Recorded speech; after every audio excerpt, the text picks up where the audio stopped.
Et nous enchaînons à présent avec Enjeu patrimoine, où nous allons nous poser ensemble une question simple. Comment investir avec 20 000 euros? Une question que nous allons nous poser avec nos deux invités. Stéphane Quélin, tout d'abord, est avec nous en plateau pour répondre à cette question, directeur général de Meilleur Taux Placement. Bonjour Stéphane Quélin. Bonjour Nicolas. Et nous sommes également avec Jérôme Renouf, directeur régional de la région Île-de-France, précisément d'Astoria Finance. Bonjour Jérôme Renouf. Bonjour Nicolas. Bienvenue à vous également. Stéphane Quélin, on va commencer directement. Investir avec 20 000 euros, c'est beaucoup 20 000 euros ou c'est peu pour commencer à investir? C'est à la fois beaucoup et peu. D'accord, ça dépend de ce qu'on veut faire. Ça dépend de ce qu'on veut faire. Ça dépend de votre âge.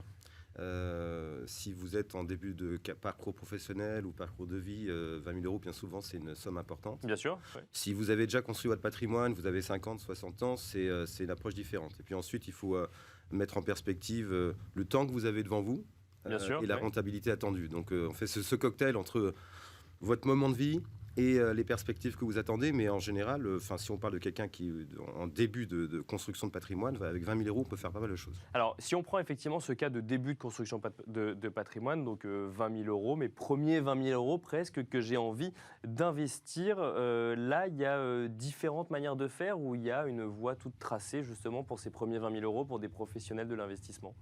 Il y a plein de choses à faire. Alors, si vous êtes dans une logique où vous allez avoir besoin de votre argent parce que vous allez acheter à 2 ans, 3 ans votre résidence principale, là, on va quand même sécuriser cet argent, le mettre sur des supports plutôt protecteurs pour éviter les à-coups de marché comme on a en ce moment. D'accord, donc parce que là l'idée, c'est de se constituer un apport. Mais ce que vous dites, c'est qu'on peut quand même placer ce futur apport. Oui, complètement. D'accord, on n'est pas obligé de le laisser sur son compte courant en se disant ça va me servir d'apport pour mon achat d'appartement ou de maison. L'assurance vie, tout le monde pense que c'est bloqué pendant 8 ans, pas du tout. Vous pouvez commencer par ça. Vous allez avoir en général 50%, vous pouvez le mettre sur un fonds en euros. Il y en a certains qui restent quand même relativement bons, même si net d'inflation, ça reste négatif, mais ça protège le capital. Et ensuite, à l'intérieur de votre contrat, en unité de compte, vous pouvez trouver des choses qui sont très sécuritaires. Je pense notamment à l'immobilier papier comme les SCPI. Alors justement, vous nous dites, alors si je reviens sur l'assurance vie, net d'inflation, ça devient négatif. Ça, c'est pas de nature à faire peur justement à quelqu'un qui mettrait 20 000 euros sur un contrat d'assurance vie. De toute façon, sur son compte courant, ce sera pareil. Ce sera pire. Ce sera pire. Dans son compte courant, il y a zéro rentabilité. Donc l'inflation, il la prend à 100%. Au moins sur un fonds en euros, si vous faites du devin, c'est bien. Une inflation, ce sera ça en moins de perdu sur l'impact inflation et sur votre patrimoine. Jérôme Renouf, même question du coup sur un investissement avec 20 000 euros. Effectivement, si c'est les premiers 20 000 euros qu'on veut investir, on a en ligne de mire l'achat d'une résidence principale. On a en tête d'ailleurs que c'est peut-être le premier investissement que tout le monde doit faire. Est-ce que c'est une image d'Épinal, ça, ou c'est une réalité? Il faut commencer forcément par l'achat d'une résidence principale. Alors, on pourrait dire que c'est une image d'Épinal. Après, il faut faire vraiment du sur-mesure. Et je rejoins Stéphane, il faut vraiment se poser les bonnes questions, prendre un petit peu aux hauteurs et inscrire ça dans une vraie démarche de gestion de patrimoine, même quand on a 20 000 euros.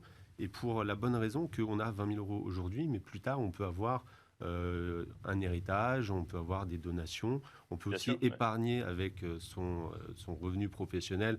Et cette somme de 20 000 euros peut devenir plus importante. Et là, on va avoir des vraies problématiques de gestion de patrimoine. Donc, il est important de se poser les bonnes questions. Quel est l'âge du client, effectivement? Quelle est sa situation matrimoniale? Est-ce que ces 20 000 euros sont des deniers propres, des deniers communs au couple? Bien sûr, effectivement, on n'a pas précisé si c'était pour une ou deux personnes. Oui, on est parti du principe que c'était pour une personne, mais ça peut être effectivement 20 000 euros apportés à deux personnes. Bien sûr. Oui. Donc, que représentent les 20 000 euros sur l'ensemble de son patrimoine financier à l'instant T? Et puis aussi sa tranche marginale d'imposition, puisque ce placement de 20 000 euros en a un impact fiscal. Donc, on peut effectivement l'anticiper pour aussi calculer le rendement net de ce nouveau placement. Et puis, très important, on va venir très vite sur l'objectif prioritaire du client.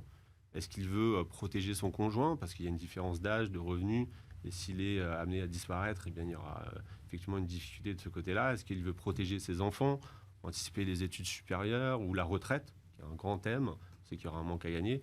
Donc, en fonction de tous ces objectifs, on va pouvoir tout de suite mettre en lumière une solution plus qu'une autre.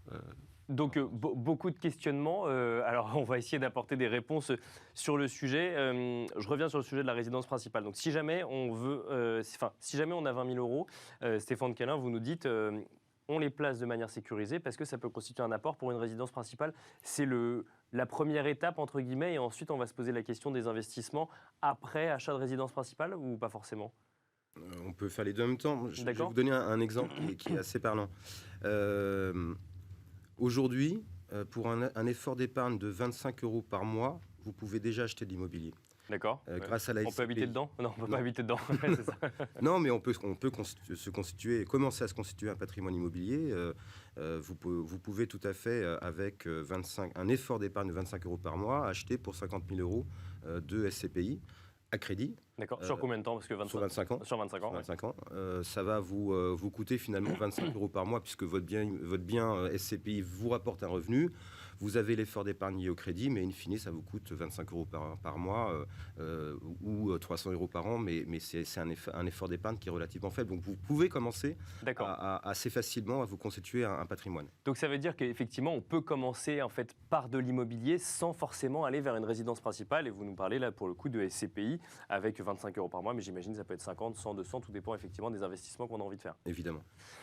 Jérôme Renouf, alors il y a cette grande question, je pense, qu'on se pose quand on a 20 000 €, mais on se la posera aussi avec 50 ou 60 000 €, c'est est-ce que j'investis dans un actif, et donc par exemple la résidence principale, ou est-ce que je commence à construire mon patrimoine avec 20 000 € comme je l'aurais fait avec 200 000 €, mais simplement avec des montants qui sont 10 fois moins importants et donc plus diversifiés peut-être?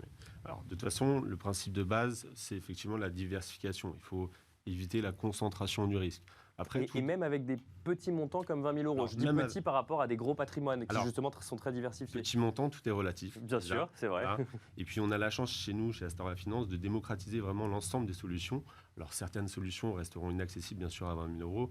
On pense par exemple à un contrat d'assurance vie luxembourgeois qui va être accessible à des montants plus importants, ou à de l'immobilier direct, sauf si on le prend à crédit, mais ça restera quand même donc, à des montants plus importants. Bien Mais sûr. il faut vraiment positionner l'objectif prioritaire, puisque si on part sur la résidence principale, il va falloir rester un certain moment pour amortir au moins les frais de notaire. Bien sûr. Donc, c'est Ouais. pour ça qu'il faut partir plutôt de l'objectif, voilà, et puis ensuite se concentrer sur la solution qui va avoir un horizon plus ou moins long terme, et il faut qu'elle corresponde à cet objectif qu'on a choisi. Et alors, si on sort la résidence principale maintenant de la discussion, donc mettons qu'on soit déjà propriétaire d'une résidence principale, qu'on ait cette chance-là, ou alors qu'on n'ait pas envie d'acheter parce qu'on n'est pas forcément sûr de sa vie, ou en tout cas de l'endroit où on sera dans les prochaines années, qu'est-ce qu'on fait avec ces 20 000 €? On a cette solution SCPI, on a parlé d'assurance vie également. Alors, assurance vie en fonds en euros pour la protéger, même si on perd un petit peu d'argent par rapport à l'inflation.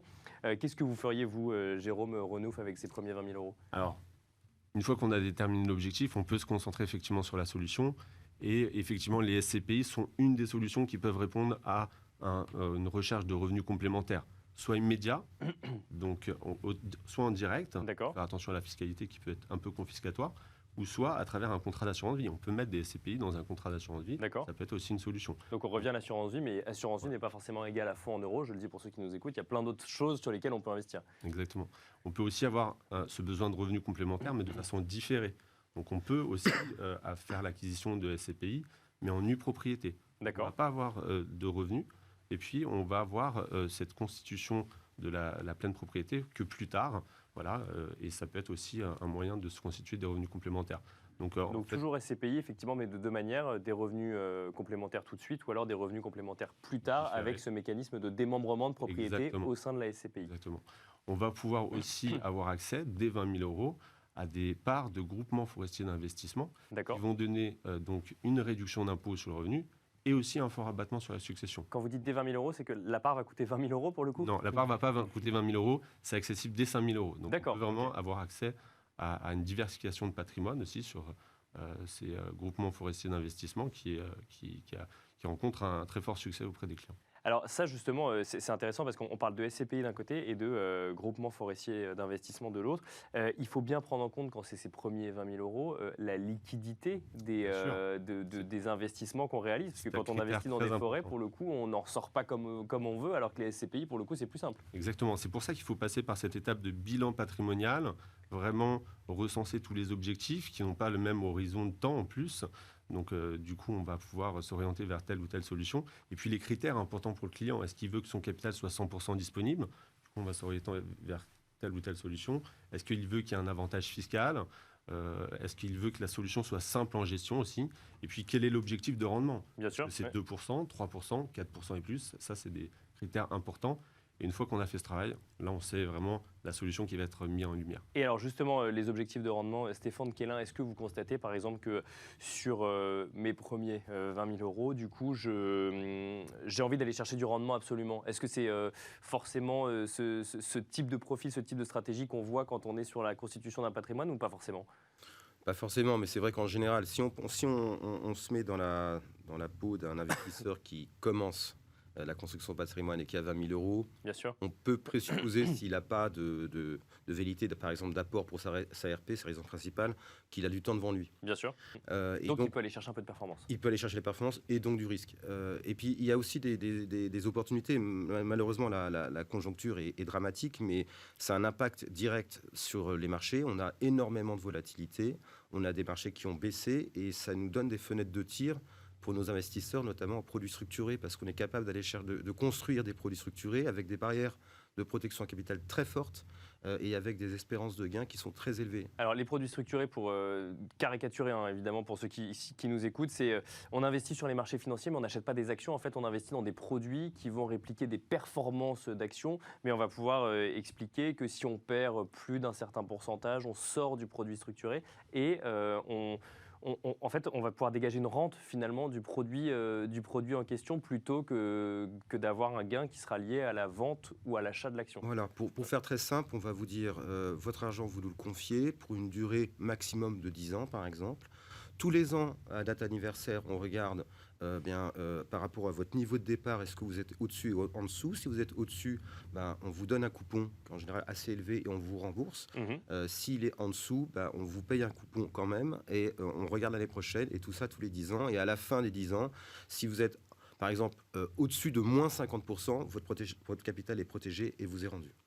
Donc on a parlé de SCPI, de différentes façons de faire des SCPI, de groupements forestiers, de produits structurés. Stéphane Quélin, rapidement, comment est-ce qu'on arbitre entre temps court et temps long? On n'a pas parlé de retraite par exemple. Ouais. Est-ce qu'on peut tout faire dès 20 000 euros ou est-ce qu'il faut faire des choix avant de passer d'investir une autre partie de patrimoine qu'on aurait pu accumuler plus tard? On peut et on doit s'occuper de ces vieux jours de plus en plus jeunes. D'accord, De plus en plus ouais. jeunes, on le sait, c'est la grande thématique de la campagne en ce moment. À quel âge je vais prendre ma retraite? On sait que, dans tous les cas, pour les plus jeunes, les niveaux de reversion de retraite seront plus bas lorsqu'ils seront à la retraite. Et donc, il faut s'en préoccuper. On a le PER, le plan d'épargne retraite, qui maintenant fonctionne depuis 2 ans. Et on se rend compte que les investisseurs, nous on le voit chez Meilleur Taux Placement, dans nos clients, il y a un vrai rajeunissement de la clientèle et que ce sont des clients de plus en plus jeunes qui s'occupent de leur retraite. Donc, on peut, dès 25 ans, sans problème, commencer à travailler sur ce sujet. Jérôme Renouf, pour finir, une dernière question toujours sur la liquidité. Quand on a 20 000 euros à investir, il faut quand même en garder une part suffisamment liquide, je pense, pour changer ses allocations, pour faire face à un accident de vie ou autre. Bien sûr. Alors de toute façon, nous, on va aborder ça sur une bonne gestion de mon père de famille, c'est-à-dire provisionner le court terme, le moyen terme, le long terme. C'est pour ça qu'on va poser un certain nombre de questions. Est-ce qu'il y a des projets, des travaux, des choses en cours pour pouvoir vraiment avoir au moins 3 mois de revenus devant soi, Bien sûr, pour ouais. pallier à l'imprévu. Et puis après, on va effectivement identifier le reste des objectifs et puis voir si on peut diversifier, atteindre tous les objectifs. Mais finalement, comme les solutions se démocratisent, le ticket d'entrée a tendance quand même à s'abaisser par les temps qui courent. Et donc, Quels que soient les placements pour le coup? quels que soient les placements, on va voir qu'il y a quelques placements comme ça qui restent encore inaccessibles de par un immobilier. Si on veut effectivement l'acheter en cash, il va y avoir forcément un montant minimum qui va devoir 100 000 euros, on pourrait dire, si on devait donner un montant arbitraire. Donc là, on est loin des 20 000 euros, mais du coup, sur les 20 000 euros, on a déjà quelques pistes. Alors effectivement, après, les charges à chacun de se constituer un patrimoine donc en lien avec ces 20 000 euros. Merci beaucoup, Jérôme Renouf. Je rappelle que vous êtes directeur régional d'Astoria Finance en Ile-de-France. Merci également, Stéphane Quélin, directeur général de Meilleur Taux Placement. Merci à vous de nous avoir suivis. Et je vous donne rendez-vous demain, dès 13h, sur Bismart pour un nouveau numéro de Smart Patrimoine. Et n'hésitez pas, d'ici là, à écouter cette émission ou une autre en podcast sur toutes les plateformes de podcast.